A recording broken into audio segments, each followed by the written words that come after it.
Paul Celan is one of the key motifs, key references, key protagonists of Lakner's art. Lakner discovered the poetry of Paul Celan in Hungary in the early 1970s, around 1970, 1971, that when he read the Death Fugue, maybe the key work of Celan. The Death Fugue, which addresses the cataclysmatic experience of the mankind or the traumatic experiences of the Second World War, but it is not only an experience of the Second World War, rather a human experience, the experience of the human condition. And the Death Fugue became a key reference of Lakner's art.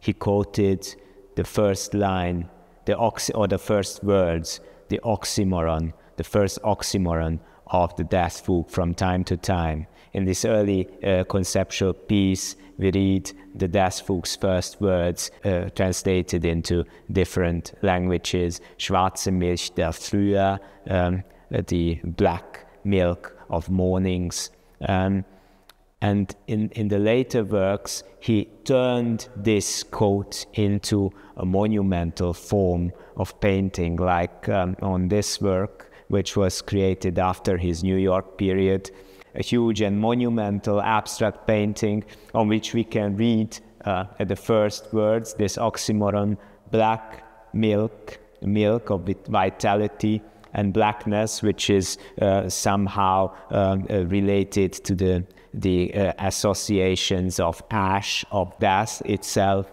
and this duality and this experience. We see here a surface full of gray tones, like as if we saw ashes. The ash, that is a key motif again in Celan's painting, somehow the fate of the death people who were burned and became dust and ash. And this very traumatic history becomes a very strong, I would say, a dramatic form of large-scale abstraction, an informal art full of historical and literary references. Celan, the figure of Celan, comes back from time to time in Lakner's art, not only as a key author of this cataclysmatic experience, the scandal of the 20th century, but also as an immigrant artist who was a sort of role model, a sort of alter ego of Lakner's art. He addressed the life and the story of Celan's art from time to time. He translated poems of Celan in the 1970s, and later he also made a series titled Nachschreibungen, so after writings, on which he wrote sentences or words from Paul Celan with his own writing and created a very fragile, very fine works on paper of these words, as if they were manuscripts found in a ruined state. And later on, in the 1990s, when he returned to a post-conceptual form of painting, he addressed again Celan's words, Celan's imagery, Celan's motifs. For example, on the beautiful, sublimely beautiful black painting series, on which we see titles of Celan's books or Celan's poems on a black surface, a thick impasto black surface, as if it were a landscape, as if it were a ruined landscape.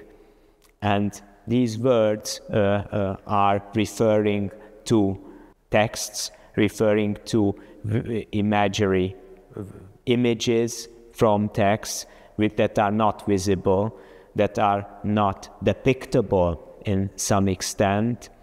And it's very interesting how Lakner painted the ground surface red and overpainted it with white, and these capital letters seem to as if it were bleeding, but in a very fine and sophisticated painterly way, evoking these questions, these traumas that are encapsulated, are included and addressed in these very enigmatic poems, very enigmatic texts.